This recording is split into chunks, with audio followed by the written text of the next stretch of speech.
Alright, hello everybody, this is Antonio Wolf. We are continuing Hegel's lectures on the proofs of God. We're starting on the fifth lecture, which is a summary of the preceding argument. Perfect for those who have not been here before.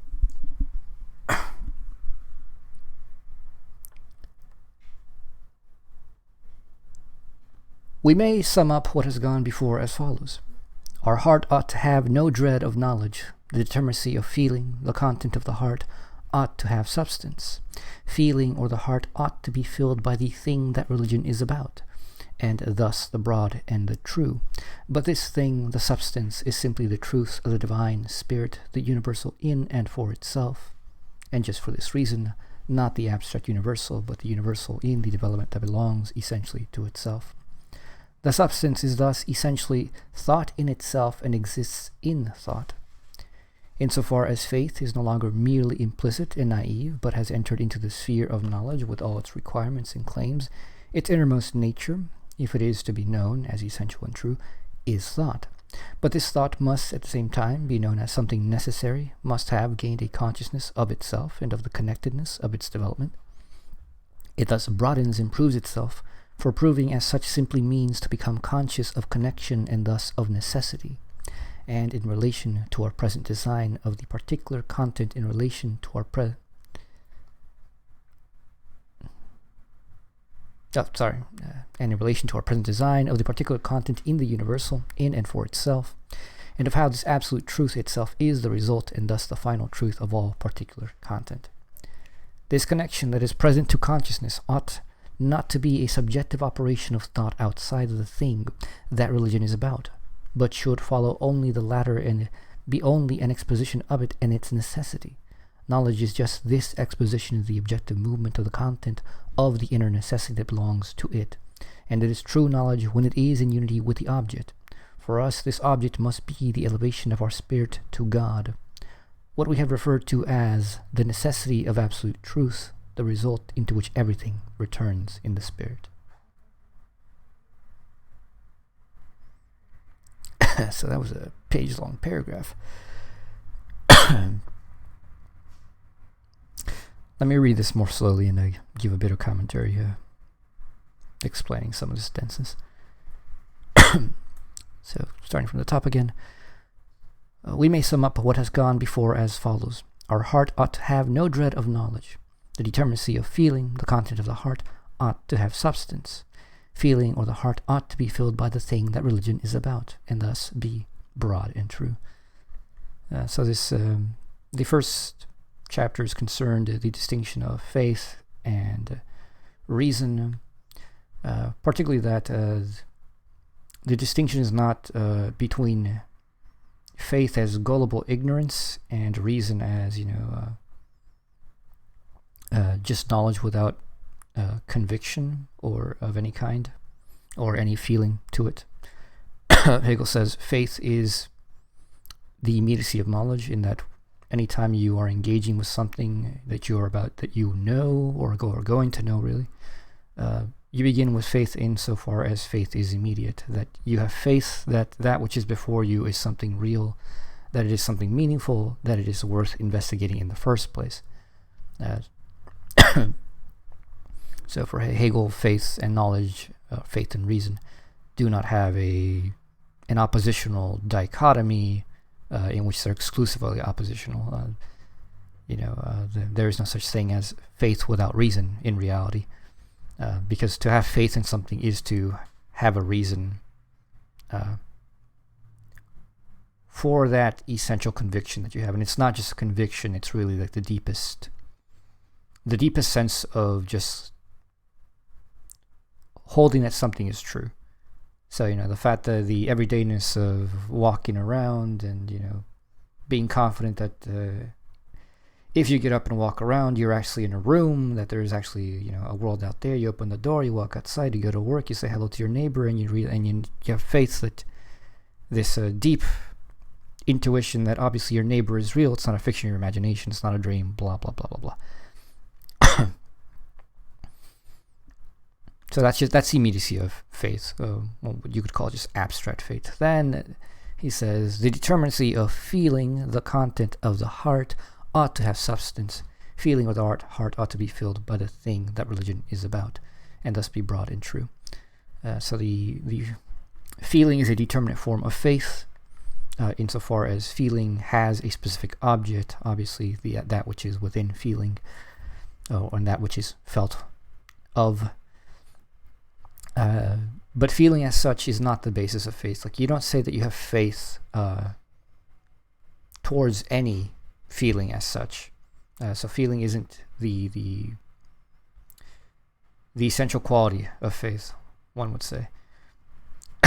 It doesn't exhaust faith. It's part of it, but it doesn't exhaust it. So you need to have a specific content to that feeling, and that specific content is feeling towards something which is non-sensuous, both in the physical senses, but also in the imaginary senses of, it's not a visual object, it's not a spatial-temporal object, and if it's not that, and if it's not feeling as such, then what is it? And he said, it thus must be broad and true, but this thing, the substance, is simply the truth of the divine spirit, the universal in and for itself, and just for this reason, not the abstract universal, but the universal in the development that belongs essentially to itself. The substance is thus essentially thought in itself and exists in thought. So, this thing that's non-sensuous, non-spatial-temporal, non-natural, non-feeling, because it's feeling towards that which is faith. It's not the feeling itself that is faith.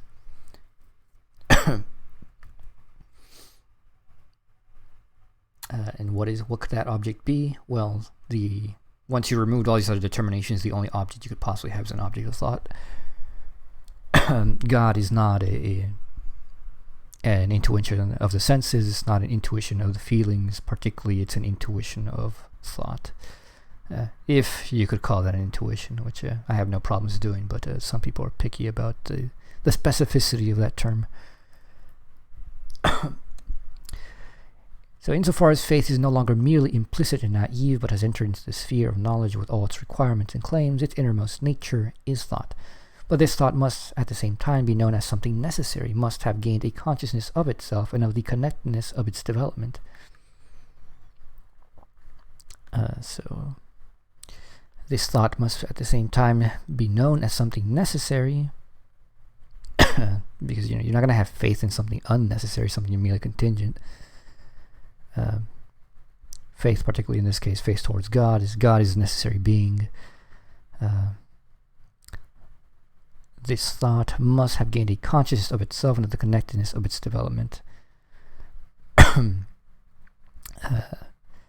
That may seem weird as a first, just on the face of it, but there's developments of the logic which make full sense, in that God is the self-conceiving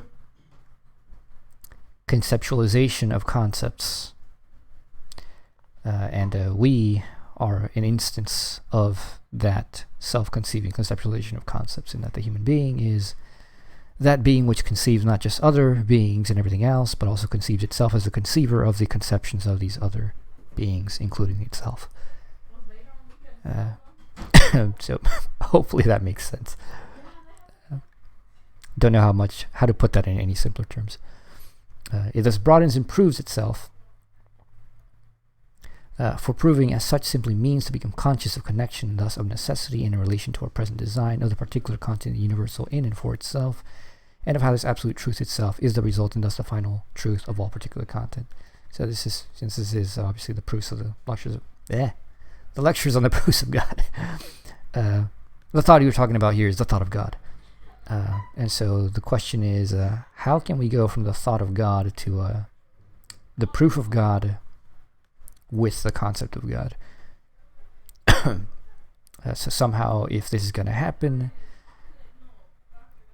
we must have the concept of God entail a development of an expansion of content. It thus broadens and proves itself, because the expansion of content will be coming from within itself, and it will not be an arbitrary positing. It's not a matter of just arbitrary will, but just a matter of the fact of what happens in God being God. and thus that will be necessary.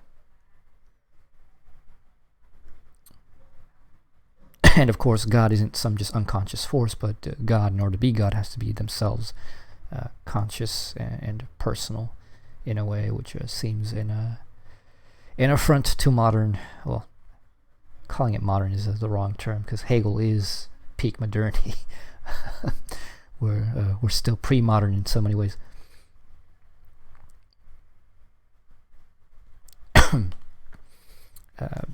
But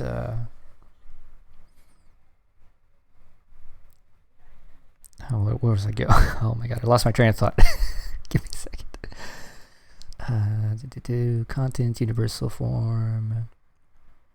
Ah yes, God will be shown at the end to necessarily not just exist, not just be an all-powerful force, or God is not just Spinoza's substance or whatever, but God will be a personality which is self-conscious of itself as well, and we shall play a part in that.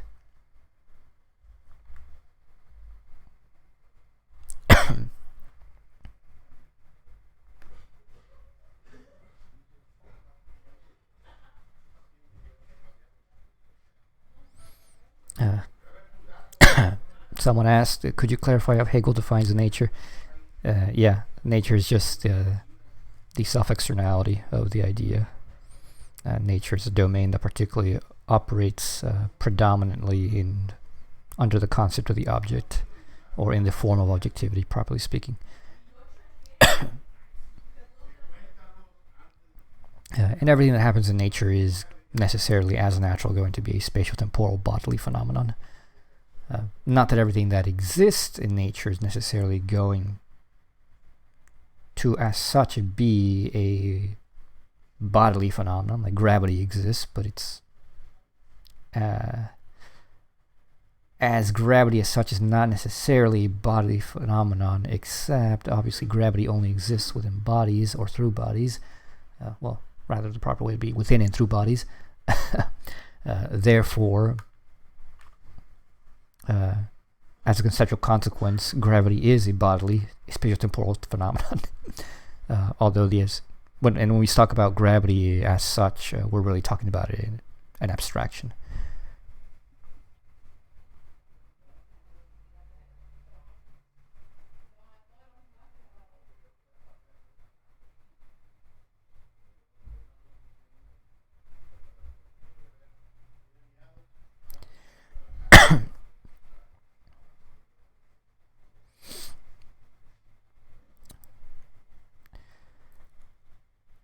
Okay, the latter only exposition necessity.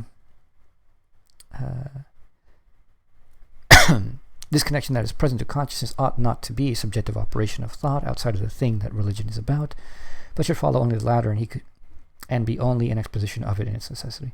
So that's the internal development of content. Knowledge is just this exposition of the objective movement of the content of the inner necessity that belongs to it, and it is true knowledge when it is in unity with the object. And this shows you that Hegel is not operating with a conception of knowledge which is what we would normally call epistemic. Since knowledge is just this exposition of the objective movement of the content. We don't have any mediation here necessarily where we have to talk about cognitive faculties and possibilities and plausibility and hypothesis and all these other things.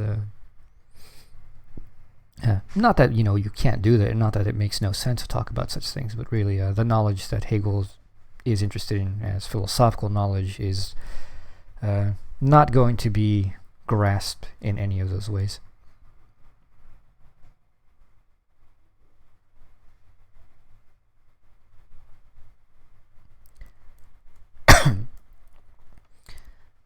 For us, this object must be the elevation of our spirit to God, or what we have referred to as the necessity of absolute truth, the result into which everything returns in the spirit.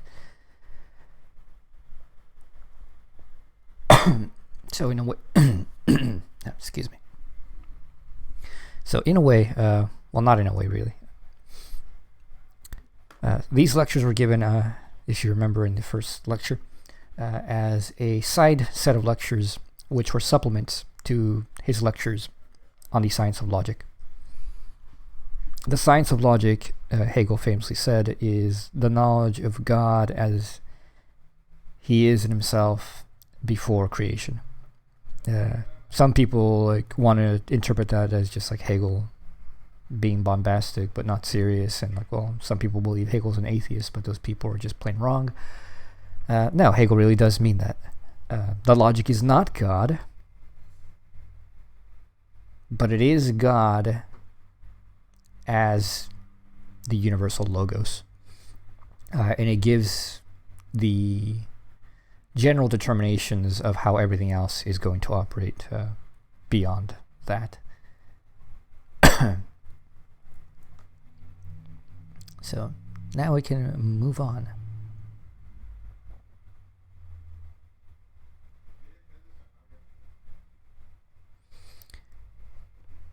Can God be known? And here, obviously, an argument's going to come about because in the issue of the abstract face of feeling, the answer is that if by knowledge what you mean is reasoned accounts, then the answer is no, God cannot be known. God is beyond reason.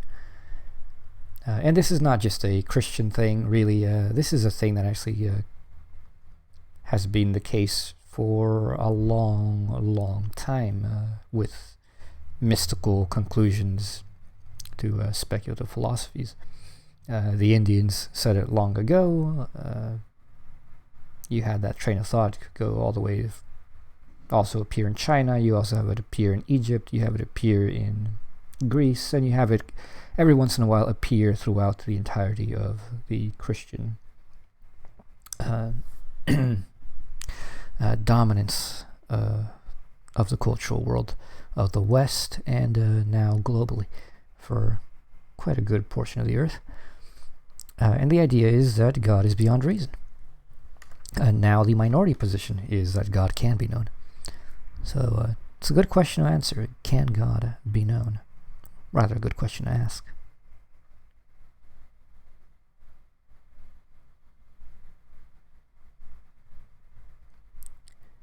Mention of this end, however, because it contains the name of God, may readily have the effect of rendering worthless all that was urged against the false representations of knowledge, cognition, and feeling, and all that might have been gained by way of a conception of true knowledge.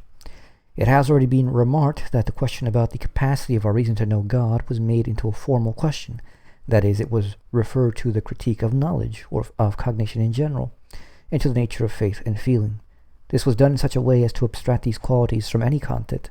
This is the position taken by immediate knowledge, which itself speaks while its mouth is full of the fruit of the tree of knowledge, and which transfers the problem to the formal sphere. It bases the justifications of such knowledge and of it exclusively on its reflections regarding proof and cognition, and as a consequence it must set the true and infinite content beyond the range of its consideration, because it remains stuck with the representation of a finite knowledge and cognition. To this presupposition of a merely finite knowledge and cognition, we have contrasted the cognition that does not remain outside the thing religion is about, but merely follows the course of the thing without introducing any of its own specifications.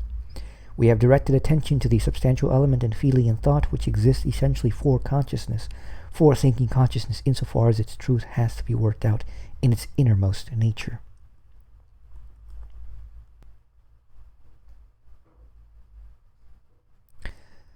But by the mention of the name of God, this object, defined as knowledge as such, as well as study of it, have been reduced to that subjective way of looking at things for which God remains something over there or beyond. Since this aspect has already received sufficient attention and can be merely indicated here rather than examined in detail, it remains only to give an account from the nature of God, of the relationship of God in and to knowledge. In this respect to this, it may be remarked, first of all, that our theme, the elevation of the subjective spirit to God, directly implies that in this act of elevation, the one-sidedness of knowledge, its subjectivity, is sublated, and that the elevation is itself essentially this process of sublation. Consequently, knowledge of the other side, namely the nature of God together with God's relation in and to knowledge, comes into play of itself. There is, however, one drawback of an introductory and provisional character, which must nonetheless be mentioned. that the actual treatment of the subject renders it superfluous. Still, we may anticipate by saying that there can be no intention here of carrying our treatment to the point so closely connected with it, namely the discussion of the self-consciousness of God and of the relationship of God's self-knowing to God's knowing in and through the human spirit, without referring to the abstract and systematic discussions of this subject found in my other writings. I may call attention to a recent and quite remarkable work,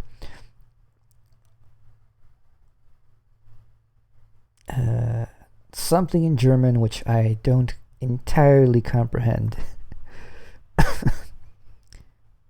Well, let me see if I can.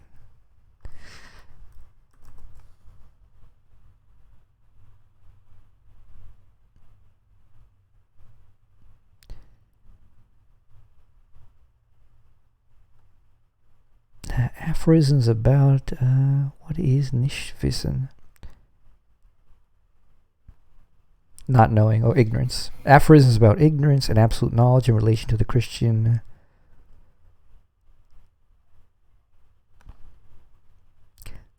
Glauben. In relation to the Christian faith. Okay. So aphorisms about ignorance and absolute knowledge in relation to the Christian faith.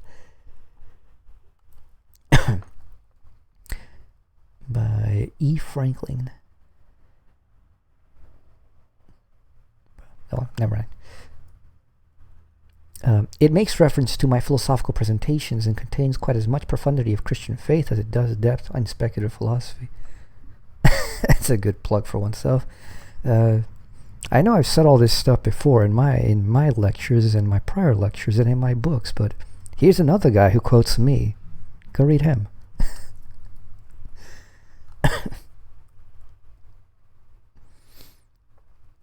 It illuminates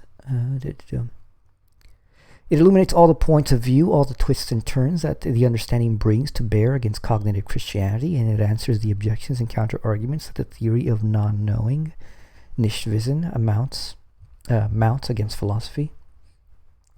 It shows in particular the misunderstanding and lack of understanding of which the pious consciousness is guilty when it ranges itself on the side of the explanatory understanding in the principle of non-knowing, thus making common cause with it in opposition to speculative philosophy. What is set forth in this work about the self-consciousness of God, about God self-knowing in humanity, and humanity self-knowing in God, has direct reference to the point of view just indicated.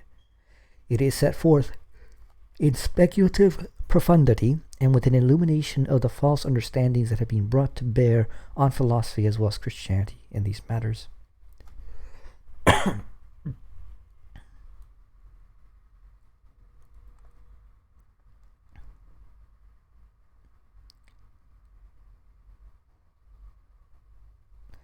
Okay, just a little section of this in the middle of the prior page that I find interesting to do. In respect to this, it may be remarked, first of all, that our theme, the elevation of the subjective spirit to God, directly implies that in this act of elevation, the one-sidedness of knowledge, its subjectivity is sublated, and that the elevation is itself essentially this process of sublation. Consequently, knowledge of the other side, namely the nature of God, together with God's relation in and to knowledge, comes into play of itself. There is, however, one drawback of an introductory and provisional character, which must nonetheless be mentioned, that the actual treatment of the subject renders it superfluous.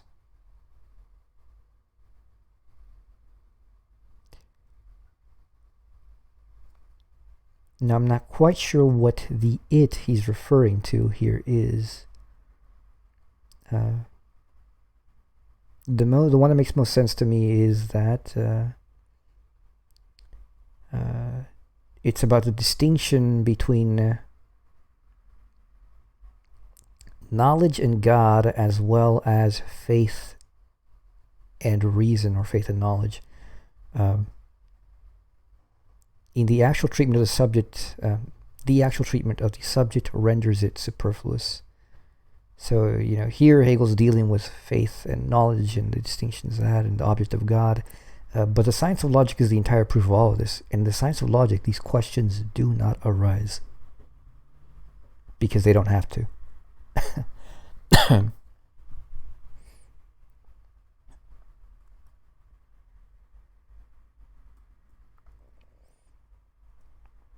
So, we don't have to deal with speaking of faith in order to get to knowledge, or speaking of knowledge and its object being God, and how do we know God.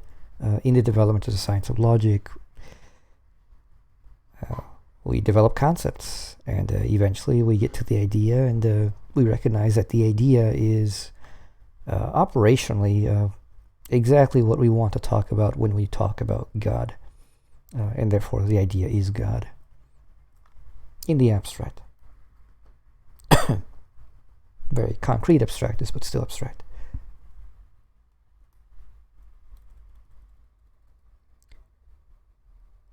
Continuing.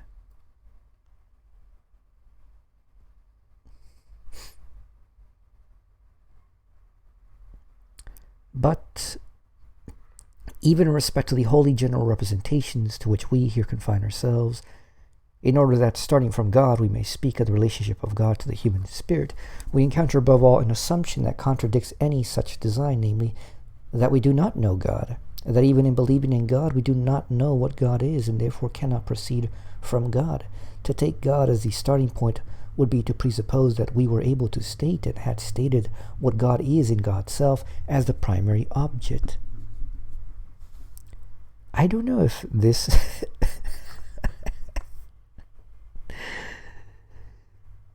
I wonder if this is a... Well, no, it probably is. It's just so weird. What God is in God's self rather than himself. I wouldn't be surprised if he did say that, although this is the only time I've seen him refer to God, not as a he, but as just God's self. It seems so... it seems so current to our cultural climate.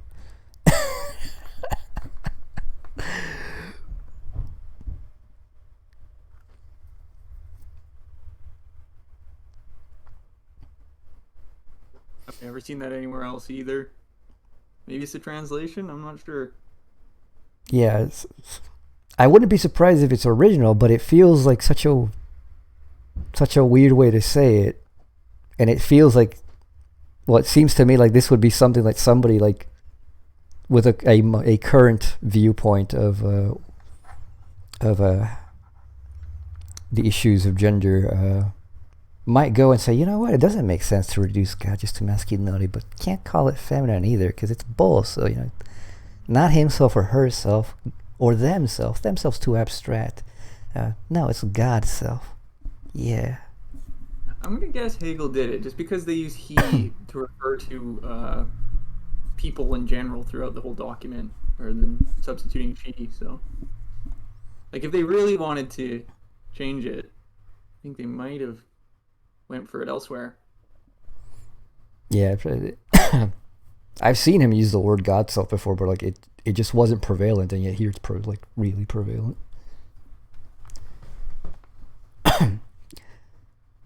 So continuing. The contradictory assumption, however, permits us to speak only of our relation to God, to speak of religion, but not of God's self. It does not allow for a theology, a doctrine of God, although it does allow for a doctrine of religion.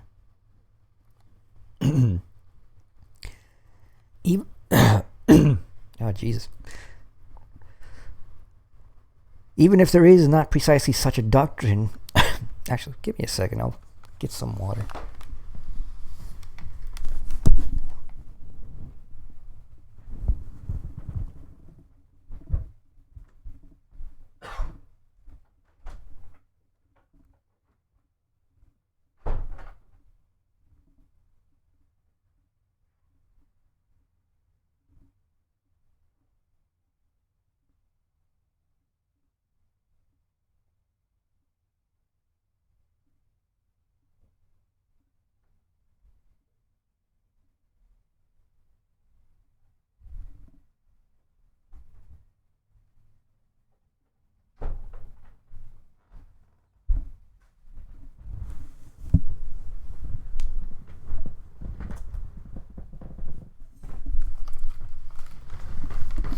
All right, back.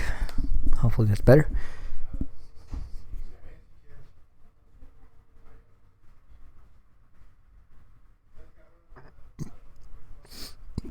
By the way, why are you guys talking in text? Switch to general, so the texts don't get lost.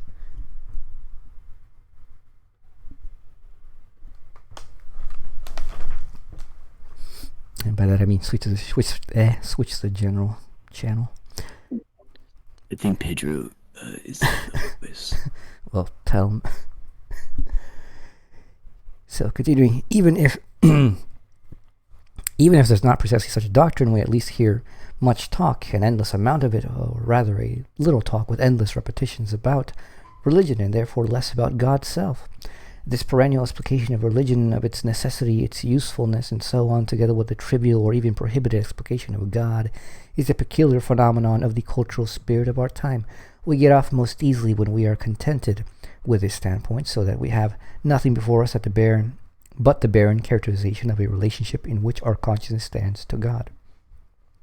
As thus understood, religion means at least that our spirit becomes into contact with this content, or consciousness with this object, and is not merely drawing out of the lines of longing into space, a perceiving that perceives nothing, finds nothing confronting it. Such a relation implies at least this much.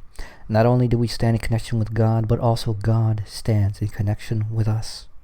The zeal for religion expresses, hypothetically at least, something about a relationship to God, even if it does not express by way of exclusion what is strictly implied in the principle of the non-knowing of God, namely that God is not related to us. A one-sided relationship, however, is not a relationship at all. If, in fact, we are to understand by religion nothing more than a relationship on our part to God, then God is left without any independent existence. God would exist only in religion as something posited by us, produced by us. Ooh, just an aside. A one-sided relationship, however, is not a relationship at all. It's pretty nice that he states this here.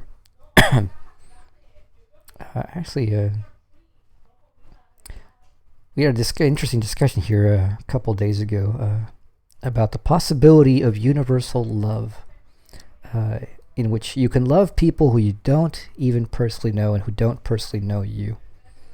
And I am of the strong standpoint that this is nonsense. From a human standpoint, certainly, from God's standpoint, God loves all because God is the totality, which is love itself.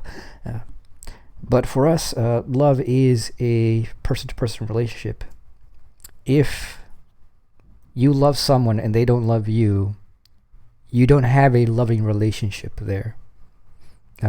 Love does not fully exist. You cannot have a one-sided, one-way relationship, especially because love is recognitive. Yeah, I mean, there has to be some, but for it to be a relationship, there has to be some sort of mutual connection, right? At least. Yeah. Because otherwise, what's relating to the other,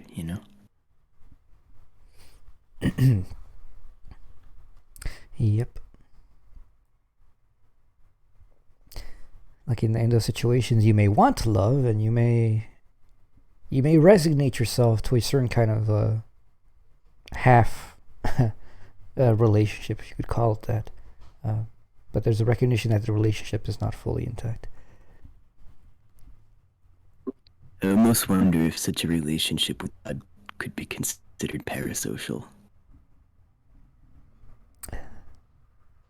No idea. Well, I mean, isn't it... Yeah, go ahead. I mean, don't a lot of sort of mystic Christians at least interpret this relationship with God as a sort of relationship with self in some ways, or as a relationship with neighbors, and recognizing that God is the absolute in that way. It'd be recognizing your neighbors insofar as they were of God, but in their particularity. Yeah. It wouldn't be you love their particularity. No.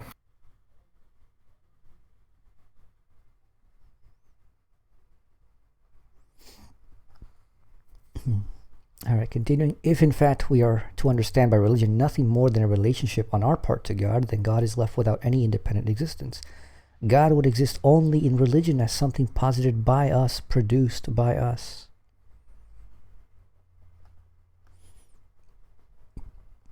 Now, would an atheist man be complaining about such a thing?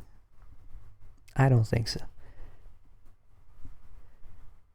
The expression that God exists only in religion, an expression that is both frequently employed and criticized, does however have the true and important meaning that it belongs to the nature of God and God's complete and self-sustaining independence to be for the human spirit to communicate God's self to humanity.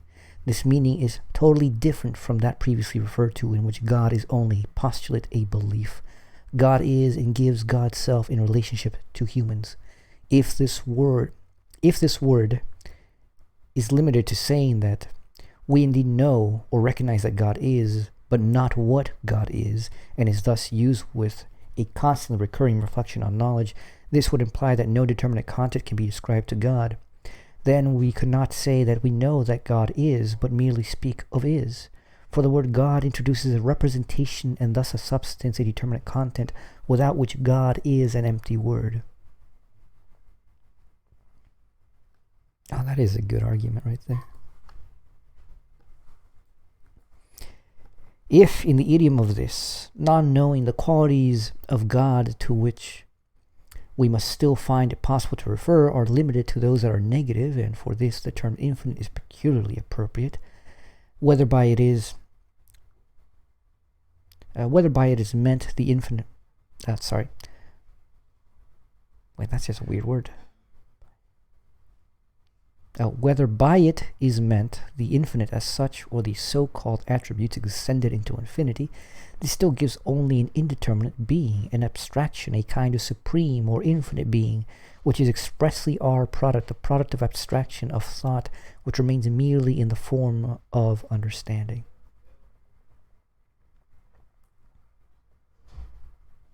I mean, this is a very simple argument against the mystic and negative theology, apophatic theology, construction of God as the one, which is beyond all finite attributes, and therefore to make any definition of God is to bring his infinity into, or rather, to besmirch his infinity would be the proper way. And Hegel's point here that to speak of that as, I mean, actually the Neoplatonists go so far as saying you can't even say that God is, or the one is, because it is beyond being. It's beyond anything, which makes no fucking sense. But for those who at least keep some modicum of rationality in that manner, they would at least say God is. And him saying, well, saying God is itself a contradiction if you hold true to that negative definition of God. You know, it's just the is.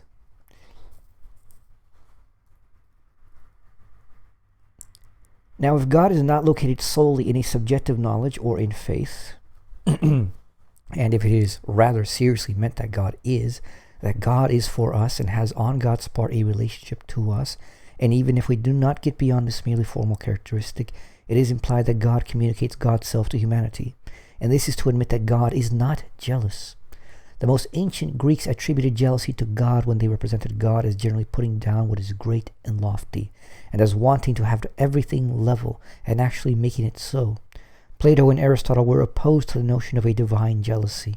The Christian religion is still more opposed to it, since it teaches that God brought God's self down to humanity, even to the form of a servant, that God revealed God's self to humans, and that consequently, far from grudging humanity what is high, indeed what is highest, God laid upon humans with that very revelation the highest duty that they should know God. Without appealing to this teaching of Christianity, we may take our stand on the fact that God is not jealous and ask, why should God not communicate God's self? It is reported that in Athens there was a law according to which any person who did not allow another to light a candle from his own was to be punished by death. This kind of communication is already found in physical light, which spreads and imparts itself to something else without diminishing itself or losing anything. Still more, it is the nature of light to remain fully in possession of itself while giving another a share of its possession. We believe in God's infinite goodness in nature, since God relinquishes natural things, which God has called into being in infinite profusion, to each other and to human beings in particular. And is God to bestow on humans those merely corporeal things that are also God's, and withhold from them the spiritual things that alone can give them true value?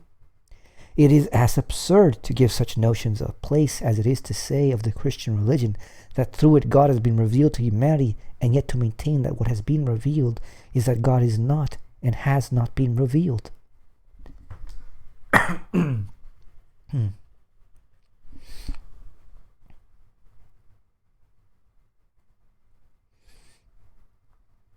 I don't know. There's that passage in the Bible. There's quite a few where it says, God is a jealous God. You may have no other God before me.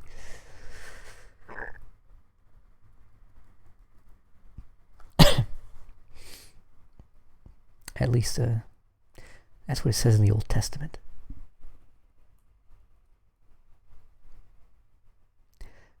From God's side, nothing can stand in the way of the knowledge of God on the part of humans. The notion that they are able to know nothing of God must be abandoned when it is admitted that God has a relationship to us. And since our spirit has a relationship to God, God is for us. Or, as it has been said, God communicates and reveals God's self. God supposedly reveals God's self in nature, but God cannot reveal God's self to nature, the stone, the plant, the animal, because God is spirit. Spirit is present only to human beings who think. If there is no hindrance on God's side to the knowledge of God, then it is owing to human caprice, or an affectation of humility, or some other reason that the finitude of knowledge and human reason are simply opposed to the divine, and that the limits of human reason are asserted to be immovable and absolutely fixed. This is far removed from the claim that God is not jealous, but rather has revealed and is revealing God's self. The more precise point is that it is not the so-called human reason with its limits that knows God, but rather the spirit of God in humanity.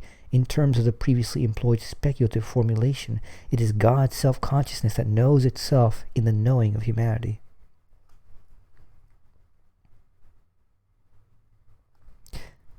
There we go. The immanentizing of the absolute.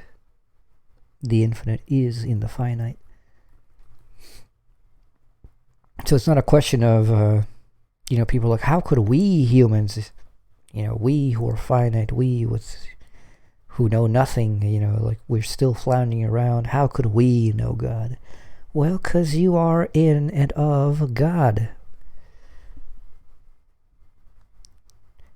It's not, your separate finite knowing that's knowing God. It's God's own infinite finite knowing that knows God.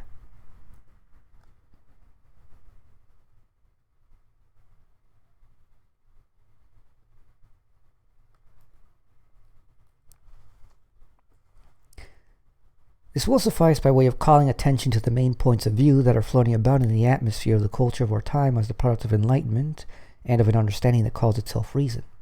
They are the representations that encounter us at the outset when we undertake to deal with the knowledge of God in general. It was possible only to point out the essential nullity of the categories that are opposed to cognitive knowledge, not to justify this knowledge itself. As the actual cognition of its object, such knowledge must receive its justification along with the content.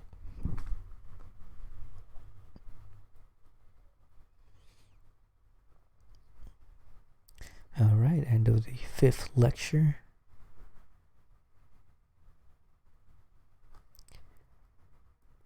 Sixth lecture.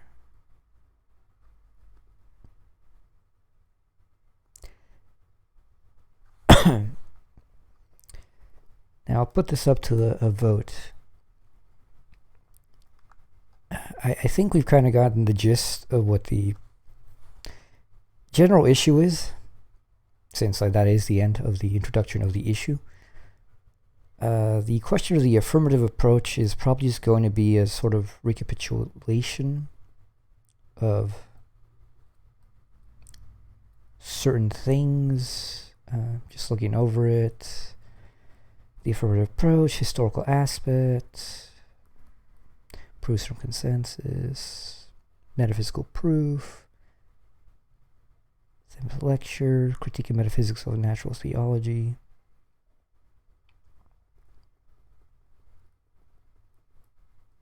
Speculative concept. Proofs of God.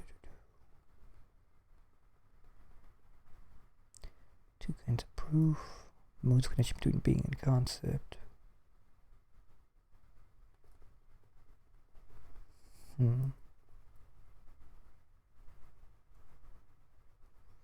It's not until the 10th lecture that the actual proofs begin.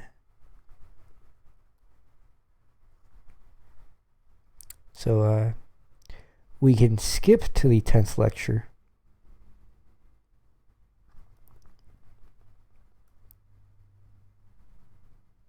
Because that would be I would find that more interesting. Yeah, I guess for me, like, I'm not sure what may crop up in getting to that process. So personally, I probably prefer to just stay with the stay with the content in linear order. But if people want to skip ahead, that's fine with me. So it's whatever the group wants.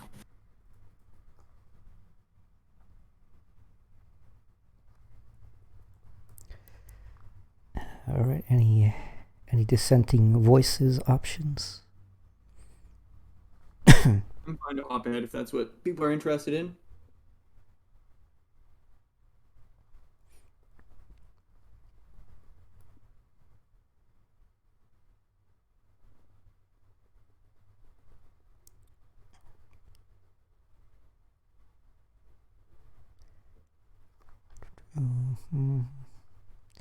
That's two for hopping ahead. Antonio, can you please pin the Hegel Proofs of God PDF in the text channel?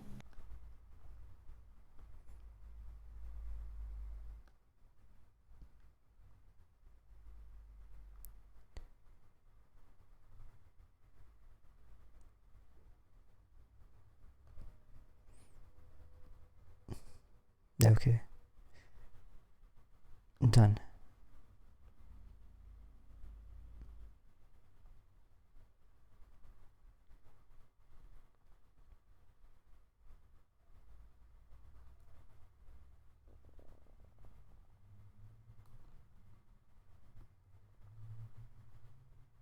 Yeah, it just makes it so much easier to find. All right.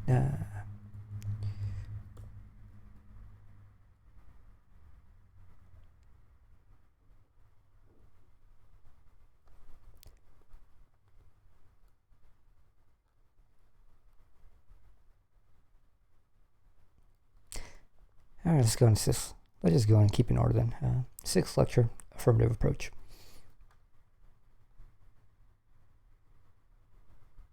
It's a pretty short lecture too, anyways. The questions and investigations regarding the formal aspect of knowledge we now consider to be settled or put aside. We also distance ourselves in our exposition of what is called the metaphysical proofs of the existence of God from having to strike out in a purely negative way against such questions. Not only is criticism that leads to a purely negative result a sorry business, but also in confining itself to showing that a certain content is vain, it is itself a vain undertaking, an exercise in vanity. In defining the proofs as the grasping in thought of what we have called the elevation of the spirit to God, we declare that in criticism we must at the same time obtain an affirmative content.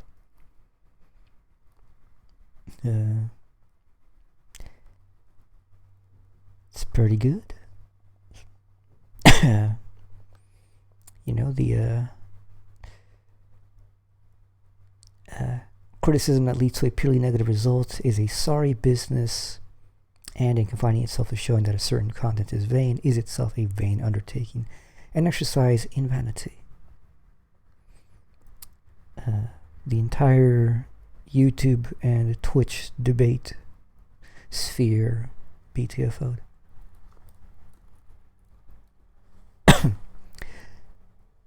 The historical aspect. Likewise, too, our treatment is not to be historical, since time does not otherwise permit. I must partly refer you to the literature I must partly refer you for the literature to histories of philosophy. That seems weird. Seems like it should be to the literature for histories of philosophy. Whatever. And indeed, the historical range of these proofs is very large, in fact universal, since every philosophy engages the fundamental question of God or subjects closely related to it. There have, however, been times when this material was treated more in the express form of these proofs, and the interest in refuting atheism secured for them the greatest attention and a thorough discussion. Times when discursive insight was considered indispensable, even in theology, for those of its parts that were capable of rational cognition. Moreover, the historical aspect of anything with a substantial content of its own can and ought to be of interest when one is clear about the thing itself. And the thing that we are to consider here deserves above all else to be taken up for its own sake, apart from any interest that might attach to it from some other sort of material lying outside of it. To occupy ourselves too exclusively with the historical aspects of subjects that are in themselves eternal truths of spirit is something to be disapproved of, for it is too frequently an illusion that deceives us as to what is of real interest. Historical activity of this kind has the appearance of dealing with the thing religion is about, while instead one is dealing with the representations and opinions of others, with external circumstances, with what, as far as the thing is concerned, is past, transitory, and frivolous. There are certainly historically learned persons who are thoroughly conversant, so to speak, with what famous men, church fathers, philosophers, and the like have advanced about fundamental principles of religion, but who, by contrast, are strangers to the thing itself. If such persons are asked where they stand, what their conviction is regarding the truth they possess, they would likely be astonished by such a question as something that does not concern them, for they are concerned only with others, with theories and opinions, with the knowledge of not of something real, but of theories and opinions. Well, modern academia BTFO'd as well.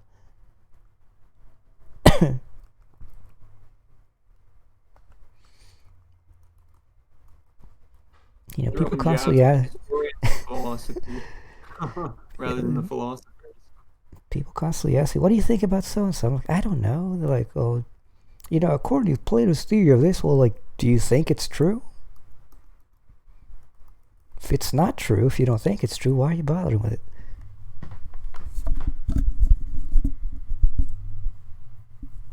If we look at this from a Deleuzian standpoint, well, is it true? No. Then depart from me. I got better shit to do with my time.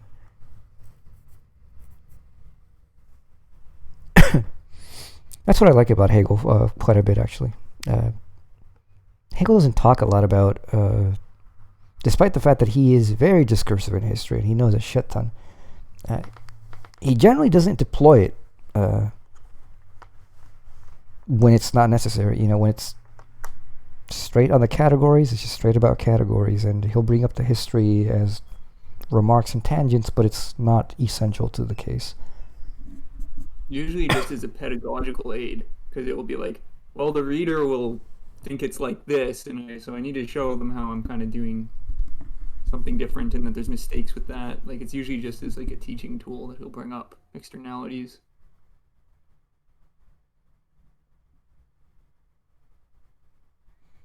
Danny asked, and discursive insight here means what he goes on to talk about, contingencies.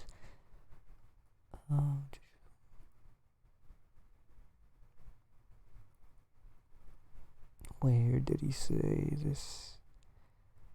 Times when discursive insight was considered indispensable, even in theology. I think discursive here just means like being in the discourse of things. So, you know, discursive insight or insight into the discourse. Which is, you know, the who's who said what is the history of that, what is the history of the arguments for the spats between, you know, Descartesians and, I don't know, well, how are the Descartesians like against Cartesians? I don't even know. empiricists versus rationalists. Like, oh, well, you got to know that history. Do you? No, not really. What's relevant is the concepts. Just know that if there's a necessary connection between empiricism and rationalism, then certainly you'll bring it up. But does it matter that you need to know that Hume said this and Descartes said that? No.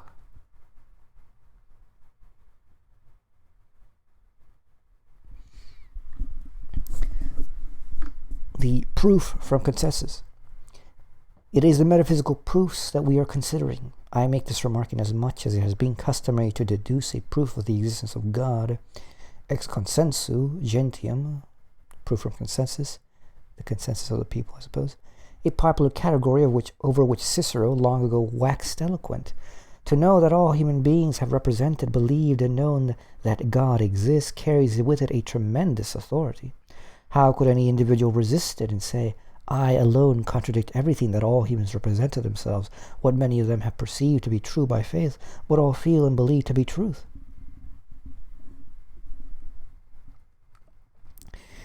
If to start with we leave out of account the force of such a proof and look at the dry substance of it, which is supposed to have an empirical historical foundation, it will be seen to be as uncertain as it is indefinite. This talk about all peoples, all humans who are supposed to believe in God, is on a level with similar appeals to all generally. They are usually made in a very thoughtless fashion. What is supposed to be an empirical statement is made about all human beings. It covers all individuals, and thus all times and places, indeed those in the future too, for we are supposedly talking about all persons. But it is not possible to get historical evidence about all peoples. Such statements about all human beings are intrinsically absurd and are to be explained only by the habit of not taking seriously such empty ways of speaking because they serve the purpose of tirades.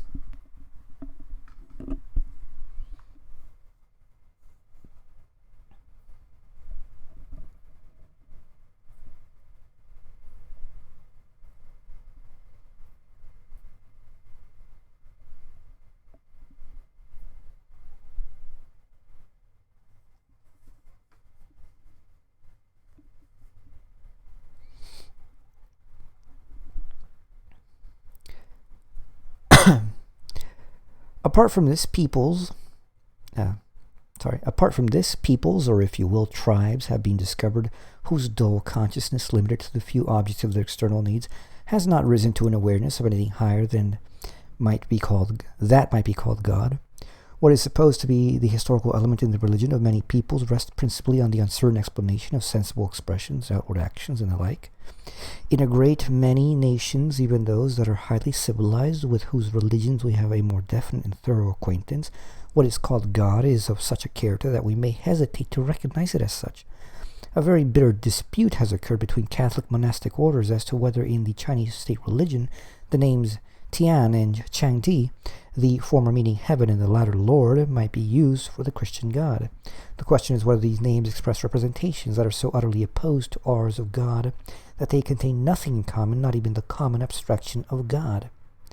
The Bible employs the expression the Gentiles who do not know God, 1 Thessalonians 4:51. Although these Gentiles, pagans, were idolaters, and as is rightly said, had a religion.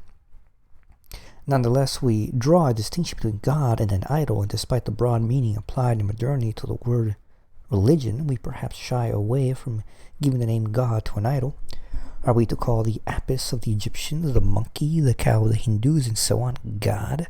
Even if we were to speak of the religion of these peoples and thus allow that they had something more than a superstition, we might still hesitate to speak of their having a belief in God. Otherwise, God would become a completely indefinite representation of something higher in general sense, not even of something invisible and nonsensible. One could take the position that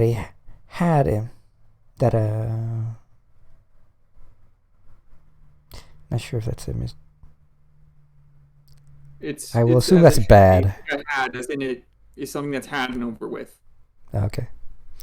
One could take the position that a had and false religion is still to be called a religion, and that it is better that people should have a false religion than none at all, like the story of the woman who responded to the complaint that the weather is bad by saying that such weather is at least better than no weather at all. Closely connected with this is the suggestion that the value of religion resides only in the subjective element, in the fact of having a religion, and that the representation of God is a matter of indifference. Thus, because a belief in idols can be subsumed under the abstract notion of God in general, it is considered sufficient, just as the abstract notion of God in general is considered satisfactory. This is surely also the reason why such terms as idols and pagans are somewhat antiquated and are regarded as objectionable because of their invidious meaning. In fact, however, the abstract antithesis of truth and falsehood demands a very different solution from that given in the abstract notion of God in general, or what comes to the same thing in the mere subjectivity of religion. In any event, the consensus gentium regarding faith in God remains in respect to both the factual element as such, that is expressed in it, and its substantial content, a completely vague representation. Moreover, the force of this proof is not binding in itself, even if the historical foundation were a bit firmer and more definite. A proof of this kind is not a matter of one's own inner conviction, since it is somewhat fortuitous whether others agree with it. Conviction, whether in the form of faith or of knowledge based on thought, certainly takes its start from the outside with instructions and learning and from authority, but it is essentially a self-recollecting of self-inwardizing of spirit within itself. That spirit itself is satisfied is the formal freedom of humanity, and is one of the moments before which all authority completely falls away. That the human spirit finds satisfaction in the thing religion is about is its real freedom, and is the other moment before which all authority likewise falls away. They are truly inseparable. Even for faith, the one absolutely valid verification referred to in Scripture is not miracle, credible accounts, and the like, but the witness of the Spirit. In respect to other matters, one may yield to authority, but out of trust or fear, but at the same time, the right to one's own witness is the highest duty of faith. For a conviction such as that of religious faith, where the innermost nature of spirit is directly involved in terms of both the certainty of itself, conscience, and the content, one has the absolute right that one's own witness, not that of other spirits, should be what decides and gives confirmation.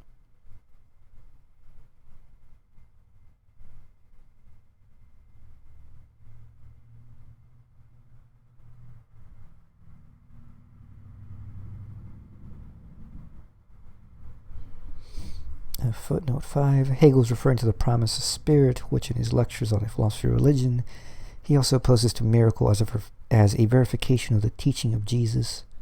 By witness of the Spirit, Hegel means both the witness of the Holy Spirit and the witness of our own spirits to spiritual truth. The Holy Spirit witnesses through our witnessing.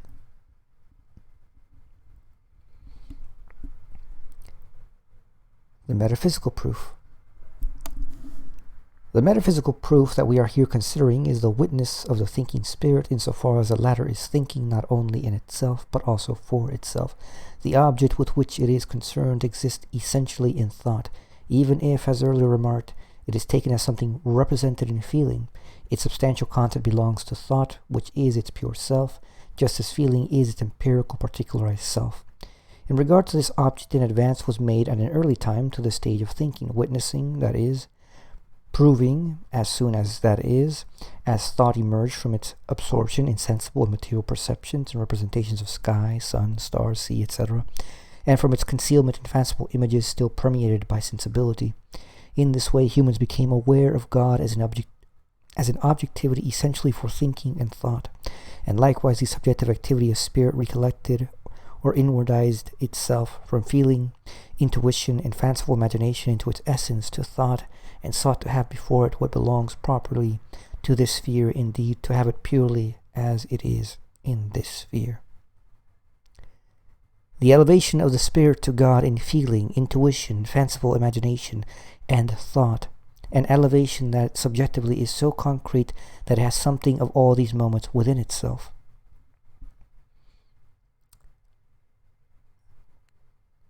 Is an inner experience. I agree. In regard to it, we likewise have the inner experience that contingent and arbitrary elements enter into it. Thus, the necessity arises on external grounds for analyzing this elevation and becoming clearly aware of the acts and determinate qualities contained in it, so that it may be purified of other contingencies and from the contingency of thought itself, in accord with the old belief that what is substantial and true can be reached only by meditative thought. We accomplish the purification of this elevation into its essentiality and necessity by the exposition of it in thought, and we give to thought, which has the absolute right, of a wholly different right to satisfaction than feeling, intuition, or representation, this satisfaction.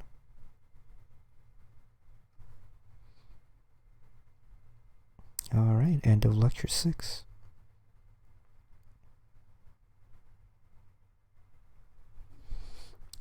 For those of you who don't know, and I talk about this often enough, I am not an atheist.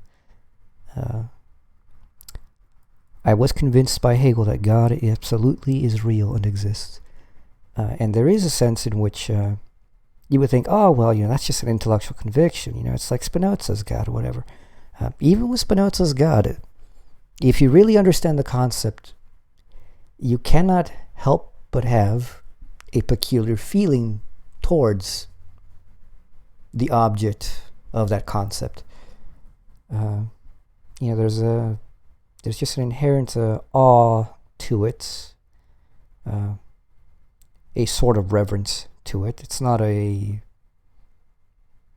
servile relation to it, but it is reverent. It is filled with awe.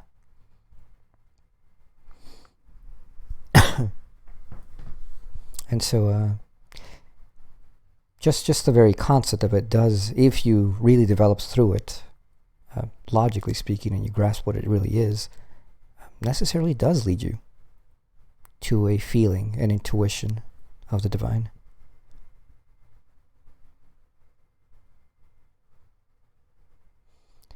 But anyways, that was 2 lectures, but I think we got at least one more lecture we can go through. 7th lecture. The necessity of grasping by means of thought the elevation of the spirit to God is laid upon us by a formal specification that confronts us at the very outset, and that has to be taken into account immediately as to how the proofs of the existence of God proceed. Consideration by means of thought is an exposition, a differentiation of the elements of what in our initial experience we arrive at, perchance by a single stroke. In regard to the belief that God is, this analysis comes into direct contact with a point that has already been incidentally touched upon, and is to be dealt with more closely here, namely the distinction between what God is and between what God is and that God is. God is. What is this? What ought it to be? God is, to begin with, a representation, a name. In regard to the two elements contained in the proposition, God and being, the most important thing is to define the subject on its own account, all the more so because the predicate, which normally gives the proper definition of the subject, namely what it is, in this case merely consists of dry being.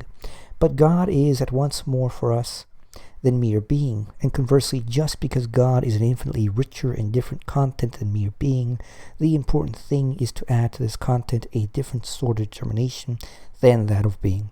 The content that is thus distinguished from being is a representation, a thought, a conception that is subsequently to be explained and settled upon. Critique of the metaphysics of natural theology. Thus, in the metaphysics of God, the so-called natural theology, we start by expounding the concept of God. This is in accord with the customary way of proceeding, since we consider what our presupposed representation of God contains, and in so doing further assume that we all have this representation that we call God. The concept of God for itself, apart from its actuality, brings with it the expectation that it should also be true in itself. As the concept, it should be logically true. Since logical truth, insofar as thinking conducts itself merely as understanding, is reduced to identity, to what does not contradict itself, nothing more is demanded than that the concept not contradict itself. Or expressed otherwise, that it be possible, for possibility is itself nothing more than the identity of representation with itself. The second expectation is to show that this concept is the proof of the existence of God. But because that possible concept, precisely in this matter of identity, of mere possibility, is reduced to this most abstract of categories and becomes no richer by means of existence, the result does not yet correspond to the fullness of the representation of God. Thus a third expectation is to treat further of the attributes of God, of God's relations to the world.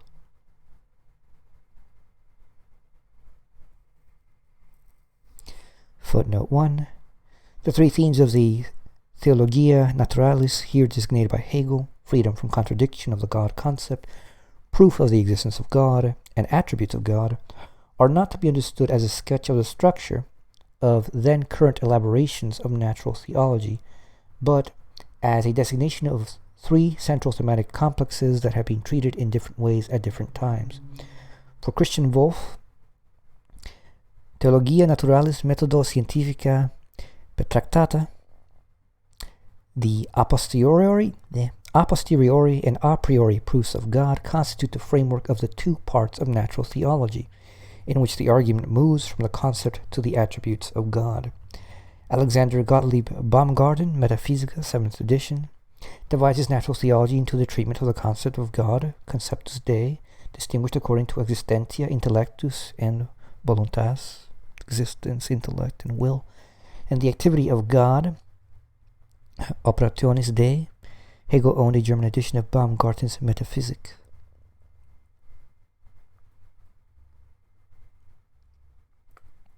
So it's called natural theology, but it's not what you would think. I also was confused by this initially because you would think that natural theology would be like, oh, you're going to make some kind of argument for God from like nature. You're going to like look for God in nature, but that's not what it's about.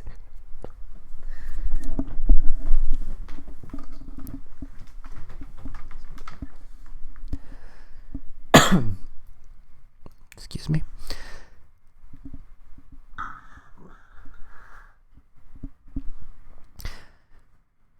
These are the distinctions we encounter when we begin to examine the proofs of the existence of God. It is the work of the understanding to analyze what is concrete, to distinguish and define the elements that belong to it, and then to hold firmly to them and persist in them. If later it also frees them once again from their isolation and recognizes their unification as the truth, still they are, from this standpoint, to be regarded as true also before, and thus outside their unification. Thus likewise it is the interest of the understanding to show that being belongs essentially to the concept of God. This concept must be thought of as necessarily existing. If this is the case, then the concept ought not to be thought of as separated from being. It has no truth apart from being. That the concept should be considered as true on its own account, as something that ought in the first place to be assumed and accomplished, is opposed to this result. If the understanding here declares that the initial separation it makes and what emerges from it are untrue in themselves, then the parallel separation that arises in this connection is shown to be groundless. The concept, in other words, is to be considered first and subsequently the attributes of God.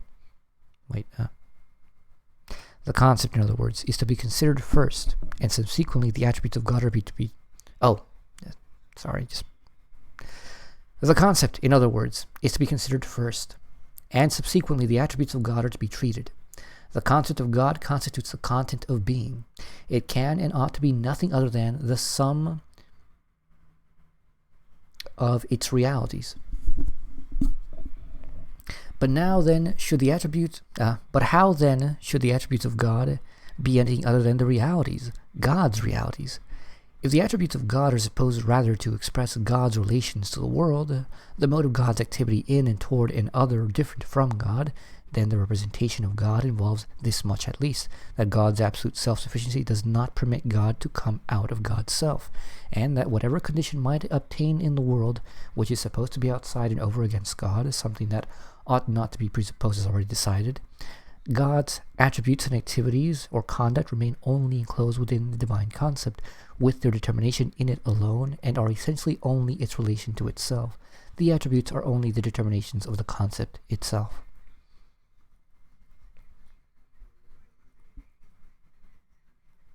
Again, if we start from the world on its own account, taken as something that is external to God, such that the attributes describe God's relation to the world, then the world as the product of God's creative power is defined only by the concept of God.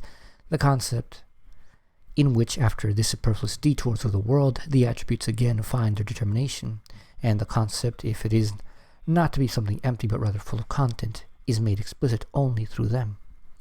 What results from this is that the distinctions we see are so formal that they cannot yield any substantial content or any particular spheres that can be regarded in their isolation from one another as something true. The elevation of the spirit to God is found in one thing, the determining of God's concept, attributes, and being. Otherwise, God as concept or representation is something wholly indeterminate, and it is only when there is a transition, indeed the first and most abstract transition to being, that the concept and representation enter into determinacy. This determinacy is surely very poor. The reason for the poverty is that this metaphysics begins only with a possibility that, although it is supposed to belong to the concept of God, only arrives at the empty possibility of the understanding of simple identity. Thus we find that in fact we are dealing only with the empty abstractions of thought in general and of being, with their opposition as well as their inseparability, as we have seen. To give a bit of commentary on what's going on here, at least the last probably like 3 big paragraphs have been about the weirdness of this idea we have of attributes, or what we today would just call properties. And actually in the Science of Logic chapter 2, Hegel has just a great point about properties. And he says, like, somehow we've forgotten that properties are properties. They are that which is proper to a thing. They are not just these things which just slap on some indeterminate substance and it just happens to be there. No, a property is that which is proper to a thing, which is essential to that thing. But if it's essential to a thing, then it's not just a thing that you just slap onto it. You don't first have God and then slap being and existence on God. That doesn't make any sense. That's stupid. Because if God could be made sense of without being, what in the world are you talking about?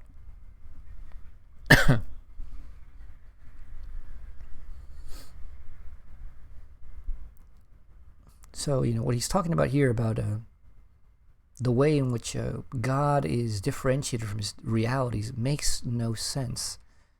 Simply on that account, you don't have God and then have the attributes of God. The real way in which God would have to be developed is the inverse, actually. That you would have to go from the most abstract things, the most finite things, and rise to the infinite. If the point was, you weren't sure about the infinite, but you still held out a possibility for it.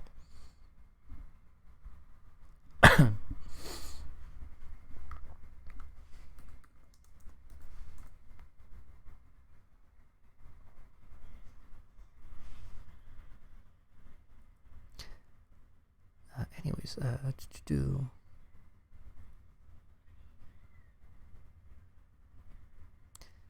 might have jumped somewhere.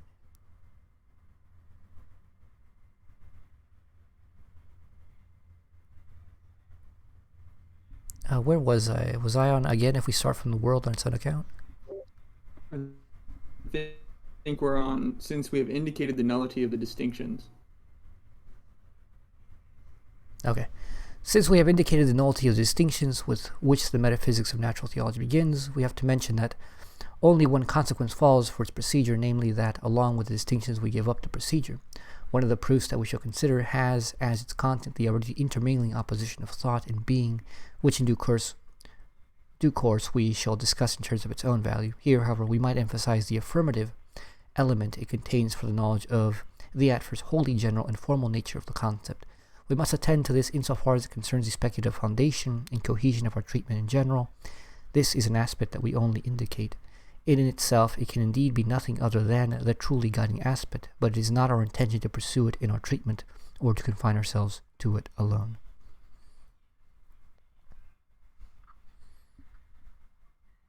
Here's something good.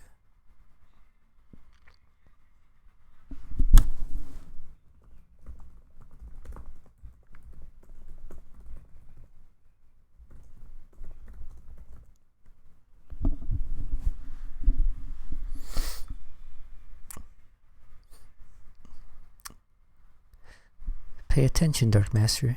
You might learn a thing or two here. Okay. The speculative concept. It may thus be taken for granted that what was previously named the concept of God for itself and in terms of its possibility is now to be called simply thought and indeed abstract thought. A distinction was drawn between the concept of God and the possibility of God. Such a concept itself harmonizes only with possibility, abstract identity. So too of what is supposed to be not the concept in general, but a particular concept, indeed the concept of God. Nothing remains but simply this abstract, featureless identity. It follows from what has been said that we cannot take such an abstract determination of the understanding to be the concept. Rather, we must regard the concept as utterly concrete within itself, as a unity that is not indeterminate but essentially determinate, and thus only as a unity of determinations. This unity itself is bound to its determinations. It is thus properly the unity of itself and its determinations, to such an extent that without the determinations the unity is nothing and collapses, or more precisely is degraded to an untrue determinacy, and requires the relationship to be something true and actual. We need only add that such a unity of determinations, and it is they that constitute the content, is not to be taken as a subject to which determinations are attached as so many predicates that would have their conjunction only in it as a third thing, but would in themselves stand over against each other outside the unity. Rather, the unity of the determinations is something that is essential to them. It is an organic unity that is constituted solely by the determinations themselves. Conversely, the distinguished determinations are such as to be in themselves inseparable from each other, passing over into each other and having no meaning taken by themselves apart from each other. Just as they constitute the unity, the latter is their soul and substance. That's a good summary right there. As a side note, I believe that oftentimes it's translated as concept, but sometimes it's actually translated as notion. Like, I think concept and notion are supposed to be the same for Hegel. Yeah, in the German it's just Begriff, but translators are inconsistent and they use notion and concept. Yeah, so for people reading Hegel around, sometimes you'll hear the notion talked about a lot. That's the concept. Sometimes you hear the concept talked about a lot. That's the notion. So can I get a bit of a recapitulation of that? Because maybe I'll go back and listen to this a bit on repeat. But yeah, I'm trying to internalize the information right now.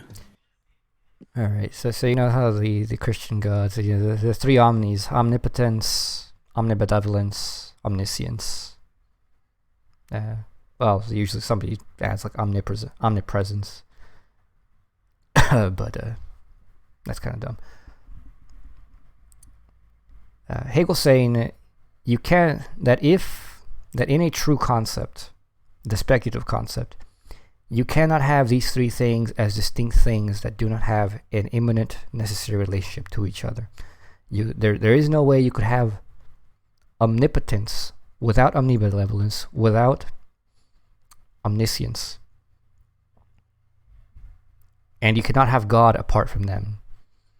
You cannot have a being. You cannot have a being that's not God that would have any of the omnis. You cannot have a God that does not have any of the omnis. God is the unity of the omnis.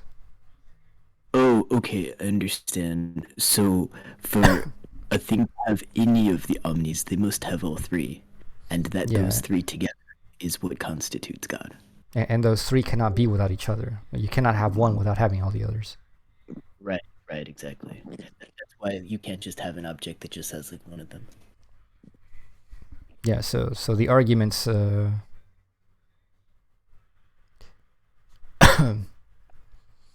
an example would be just like your body. If you cut off your hand, I think Aristotle says this and Hegel also follows along. If you cut off your hand, properly speaking, is no longer a hand. It's just a dead thing. But it no longer has the living function of a hand, which is part of a living body. And it can't. Now, the thing about, spatial temporal examples is that you can always bring up the counterexample of like, how's that? Well, you can't say you could say you could say, well, I understand how the human being, for example, at least biologically, you would require, that they have hands and feet and all the functional feet, hands, and bodies and organs, all these other things. But if you cut off you lose a hand, you're still a human being, and therefore, the human being, they would say, does not then essentially require the hands. It does not essentially require the human body. Suppose that you could get rid of the human body and just be a brain in the vat living in the matrix. These people would claim you're still human. And then they're like, well, see, this so-called necessary unity doesn't really play out because, a hand cut off is still a hand. A human without a hand is still a human, and therefore there is no necessary unity of parts.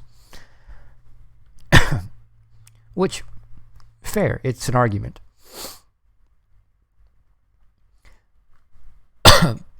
But this kind of argument doesn't understand that the way that Hegel's concepts works is generative.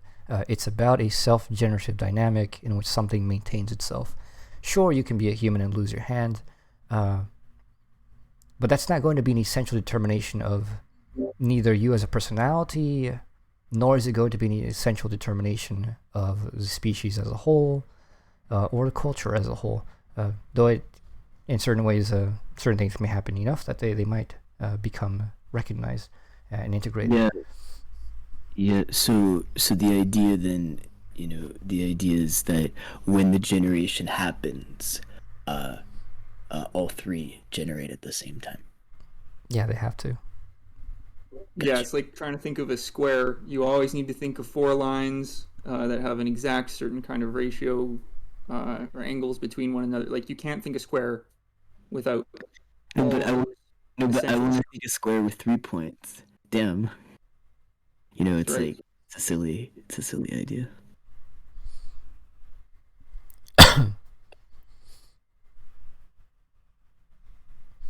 Well, with the square, at least you could generate it. Take any right angle and reflect it perpendicular upon the line of the right angle, and you will generate at least a four-sided figure every single time. It'll be a rectangle at least. And if you make it, equidistant, then it'll be a square. But your point is like you must generate all three, and if you try to think about this in a different way, well, yeah, you may get a different result, but you're thinking about it in a different way. So because you're thinking about it in a different way, you obviously would get a different result. Like, that's just based on what you're doing. But that doesn't change the fact that if you think about it in this way, you do get this result, right? Yeah, that's part of it. The main thing is that for anything specific, that's a concept. It's going to have its own generative dynamic in which all of its parts will be implicated. Just like how in a living being, part of its living process is to generate its own organs, to generate its own modes of independence after gestation and all these other things. And that's just necessary to the kind of being that it is. This self-making of the body, this self-making of the mind, and then the species preservation, the adaptations of the adaptations to its environment, all these other things. They just are what it is to be the kind of being that it is. And you're not going to get the kind of being that it is without all those elements being together. You can't be a dog without a heart. Otherwise, you're just, the dog is dead.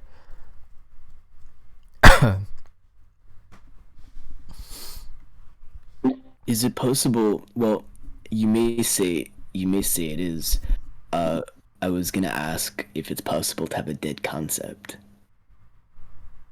but no. I mean, a dead concept would be like maybe what's not generative. It would be a non-concept. Yeah, because I guess like the like session of the concept would just be its sublation, right? Yeah, the thing about concepts is concepts are necessarily living. So you cannot de facto have a dead concept because then it would be a living concept. Yeah. So it's I guess it's almost like saying, I'm holding this plate in my hand that doesn't exist.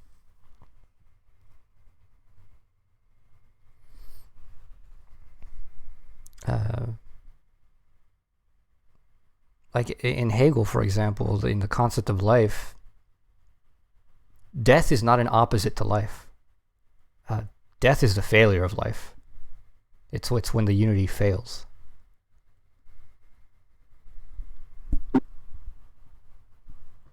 So then it could be thought of as like an extreme form of disorder. Yeah. I mean, it's that whatever the prior mode has not risen to life. That's what death is. That's not risen. Well, that or at least from the standpoint of life, it's that life as the animating soul, like falls apart into its constituents, which are just objects. Cool. Anyways, probably too abstract an example, but no, I'm following. I have okay. So I mean, like death is specifically that disunity, like at the point of disunity, to where function ceases, is death. Then, right? Yeah, I can say that. Yeah. Okay. I mean, the specific point here is you're not going to get God without the three omni attributes, and in the science of logic, for example, we do get the generation of at least two. We get omniscience, and we get omnibenevolence, and we get but maybe. Sorry, I was just gonna say maybe it would be better to, instead of saying function, like because I know you said unity, but maybe a way to think about it could be like when the thing is no longer unified, such that like the totality of the thing is no longer congruent or coherent. I'm not sure. The totality would not be a totality then. That's what happens with death. The totality ceases. Yeah. No, I guess what's going through my mind, because I understand that, but what's going through my mind is like, what are other ways to describe the same thing? If you just look at the table of contents on Science of Logic, you will find that we get the idea of the good and the true at the end of the logic, which would be the proofs of omnibenevolence and omniscience. And then omnipotence is already proven with the end of the concept, because the concept proves self-determination, which what is more power than self-making? Well, nothing. The self-making of the categories. Right. Yeah.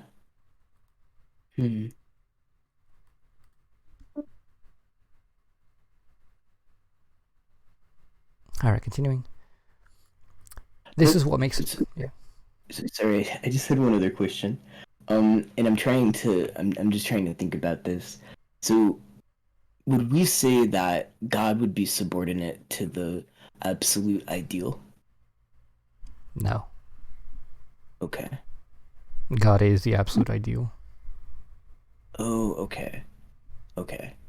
That would make sense from prior discussions I've had then.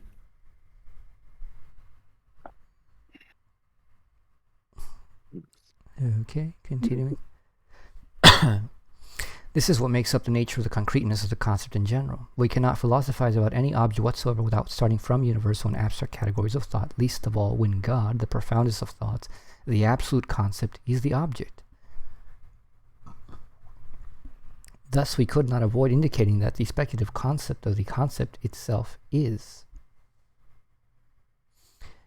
Here, this can be adduced only in the sense of being a historical assertion that the content of the concept is true in and for itself is shown in philosophical logic. Some examples might clarify the matter for representation. We need not go too far afield, for spirit is in any event what is nearest. Thus it suffices to mention the process of living, which is the unity, the simple oneness of the soul, and which at the same time is so inwardly concrete that it exists only as the process of its viscera, its members and organs, which are essentially distinguished from it and from each other. Yet when they are removed from the process, they perish and cease to be what they are, namely life. That is, they no longer have their meaning and significance. Well, there you go.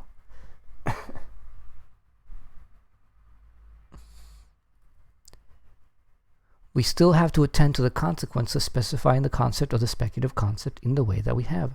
In conformity with our object, we shall call it the concept of God. Since the determinations of this concept exist only in its unity and are therefore inseparable, each of these determinations, insofar as it is taken for itself in distinction from the others, must be regarded not as an abstract determination, but as a concrete concept of God. But God is at the same time only one. Accordingly, there is no other relationship among these concepts than the previously indicated relationship among them as determinations. That is, they are to be regarded as moments of one and the same concept, as being necessarily related to each other, as mutually mediating each other, as inseparable. Thus they exist only through their relation to each other, and this relation is the living unity that comes into being through them and is the presupposed foundation. For the sake of the diversity of their appearing, they are implicitly the same concept, only posited differently. And in fact, this diversity of being posited or appearing differently is necessarily connected with the oneness of the concept, so that the one comes out of the other and is posited by the other.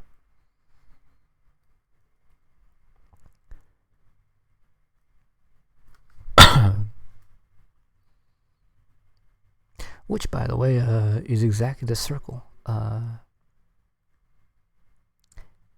The end of the system, properly speaking, properly speaking in a formal sense, is the beginning, but since it's not the immediate beginning again, but it's a concrete unity of the beginning and the end, the end of Hegel's systems is God. the final leg is really religion, which is mainly entirely about the concept of God, really. Because then philosophy is the science of logic.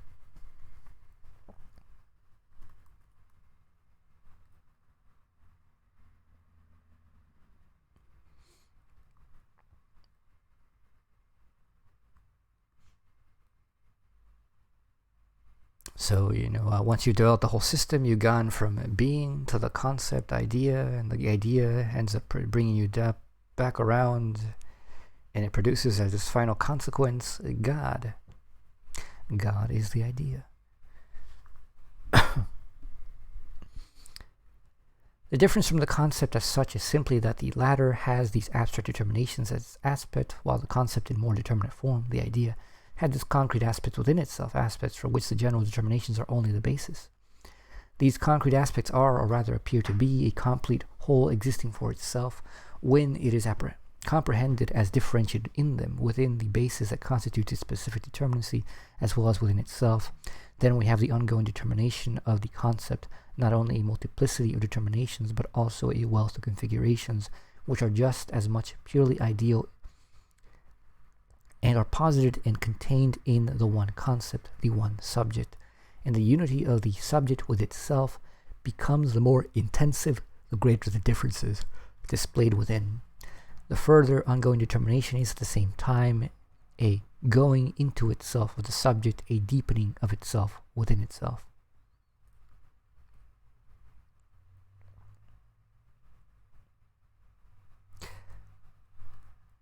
Footnote 3. Hegel uses the adjective ideal to designates something finite that is moment of or subsists in the idea. I don't know why they haven't adopted this differentiation in English, Rain, because it is so useful. Which differentiation are you referring to? The spelling of the differentiation between the finite, the ideal finite, and the ideal infinite. In the English translations, everything, it's just ideal either way, but in German it's ideal and Idee.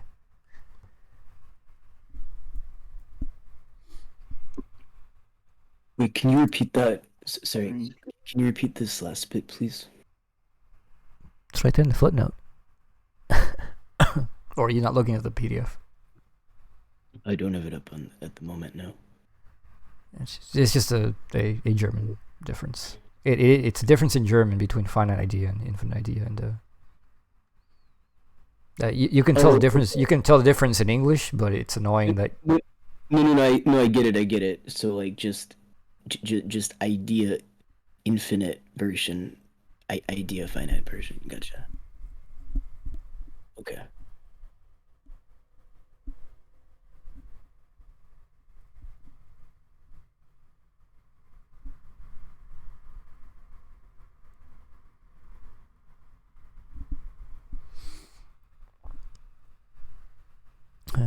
Spirit says, in logic, Hegel says the ordinary concept of what we think of as God occurs right after the syllogism collapses into the object. Objectivity is where God comes in for Hegel. Later Hegel says the absolute is greater than God. I'll have to look into that. That does not seem right to me. It seems right insofar as the ordinary concept of what we think of as God, yes, definitely would come in the object. But God as Hegel conceives God just is the absolute.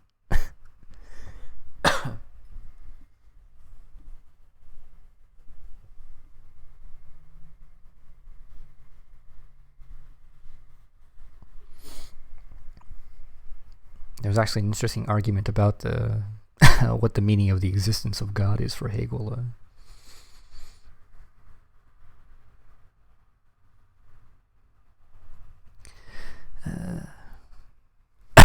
Rain posted an excerpt. Quote, the third syllogism is the idea of philosophy, which has self-knowing reason, the absolute universal for its middle, a middle that divides into mind and nature, making mind the presupposition as the process of the idea's subjective activity, and nature the universal extreme as the process of the idea that is in itself objective. The self-judging of the idea into the two appearances determines them as its self-knowing reasons manifestations, and in it a unification takes place. It is the concept of nature of the subject matter that moves onwards and develops in this movement. It is equally the activity of a cognition. The eternal idea, the idea that is in and for itself, eternally remains active, engenders and enjoys itself as absolute mind.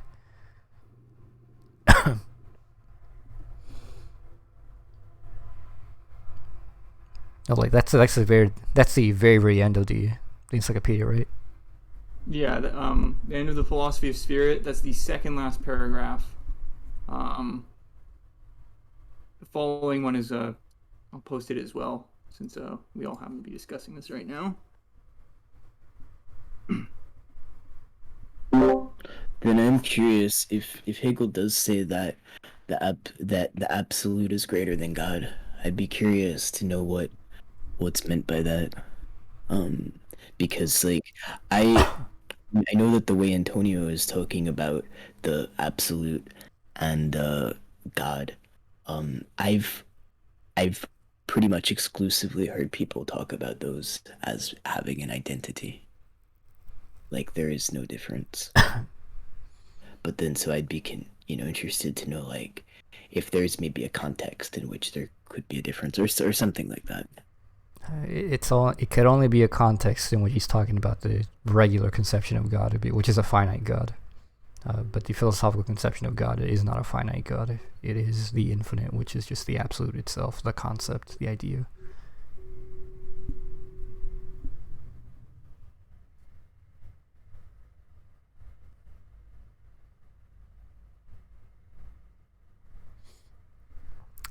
Another quote, the intellect thinks itself by communion in the thinkable, for the intellect becomes thinkable by touching and thinking. So intellect and thinkable are the same, for what is receptive of the thinkable and the essence is intellect. But when it has it, it is active. So the divine feature which the intellect seems to have is the former rather than the latter, and contemplation is the pleasantest and best. If therefore God does as well always as we do sometimes, it is wonderful. But if he does better than we do, it is even more wonderful. And that is how it is. And life is present in him too, for the activity of intellect is life, but intellect is the activity. An activity that is in itself is the intellect's best and eternal life. We say that God is an eternal living thing, the best. So life and unceasing eternal duration belong to God, for this is what God is. It's almost verbatim what Aristotle says.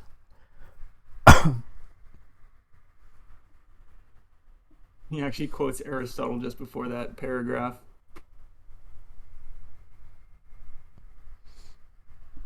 Thinking that is in itself is of what is best in itself, and the highest thinking is of the highest object.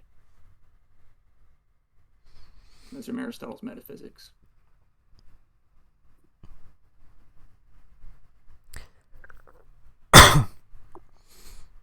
Yep, pretty good. I need to read it actually. I've read excerpts of quotes of like what Aristotle says on God, and it's perfect, almost perfect, really. Spirit says, I think has to do with how spirit is God, knowing itself as God, where there is more than just objectivity, but that objectivity and subjectivity are the absolute knowing of itself. Right, but that would just be a finite conception of God. That's the only way the absolute could be greater than God, but the absolute is God, so that God remains make any with sense. himself in his self-judging activity into subjectivity and objectivity. And by doing so enjoys himself as absolute mind.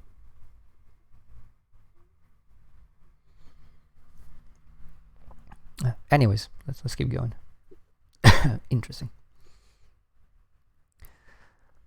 When we say that it is one and the same concept that is only further determined, this is a formal expression. A further and ongoing determination of what is one and the same adds more determinations to it. The wealth of ongoing determination must not, however, be thought of as merely a multiplicity of determinations, but rather as concrete. These concrete aspects regarded in themselves indeed appear as a complete self-existing whole when they are posited in one concept or one subject. They are not independent and separated from one another in it, but rather subsist as ideal. And the unity of the subject then becomes all the more intensive.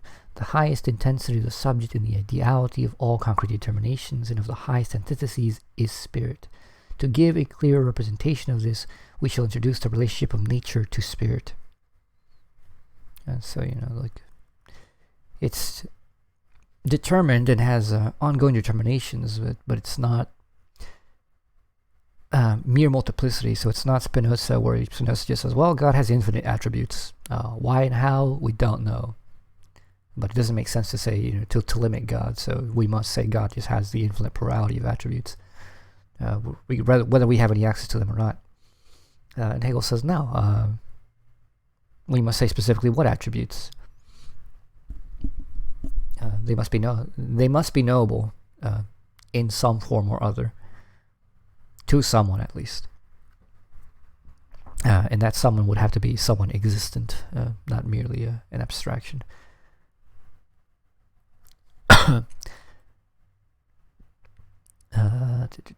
Nature is contained in spirit, is created by it, and in spite of its appearance of immediate being and independent actuality, it is intrinsically something positive, created something ideal within spirit. When in the course of knowledge an advance is made from nature to spirit, and nature is defined as merely a moment of spirit, what emerges is not a genuine multiplicity, two substantial things of which one is nature and the other spirit, rather the idea, which is the substance of nature, having deepened itself in spirit, retains within itself nature's content and spirit's infinite intensity of ideality, and is all the richer because of the determination of this ideality itself, which is in and for itself, or spirit. When nature is considered in reference to the several determinate forms to be addressed in our investigation, we mention in advance that it does indeed appear in this natural shape as the totality of external existence, but as one of the determinations above which we are to raise ourselves. We do not go on here to a consideration of either the speculative ideality or the concrete configuration in which the thought determination at the basis of the ideality becomes nature. The peculiar character of the stage of nature is certainly one of the determinations of God, a subordinate moment in the concept of God. Since in what follows we intend to limit ourselves only to the development of the concept and to how the difference remains, thoughts as such, moments of the concept as stages, this stage will be regarded not as nature but as necessity, and life as a moment in the concept of God, a concept that must, however, be further grasped as spirit with deeper quality of freedom, in order that it should be a concept of God that is worthy of God, also of us. So when he says spirit creates nature, that may seem weird, but it's not. The fact that you walk around like a boss and just, do things with your body, on a whim, as you will. As a matter of fact, you could command your body, if you wanted to. You could go and study yoga or one of these other weird practices in which you can do all kinds of weird shit with your organs. You can you can reverse the way that water moves through your colon. You can slow your heartbeat to a ridiculous degree. You can slow your breathing to a ridiculous degree. You can do Tumo and, just fucking turn yourself into a human torch, basically, and be nice and toasty in the middle of sub-zero temperatures, Fahrenheit. So that's one way. But that's, we say, oh, well, that's command. That's the ordering of nature, and that's not creation of nature. Well, technically, when you're at the very thing of conception, the soul, so to say, which is the living force, as what Hegel calls it the soul, which is the classical definition by Aristotle. The form of the body is what creates the body, insofar as it brings it into form. And it takes all this manner of stuff that's just chemicals of different kinds, and synthesizes them into whatever it is that it needs. It turns iron into blood. It turns proteins into flesh. It turns the calcium into bones. If that's not creation, I don't know what is.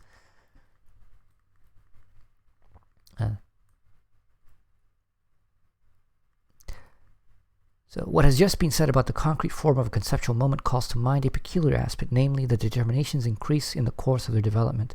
The relationship of the determinations of God to each other is a difficult subject in itself, and more so for those who are not acquainted with the nature of the concept.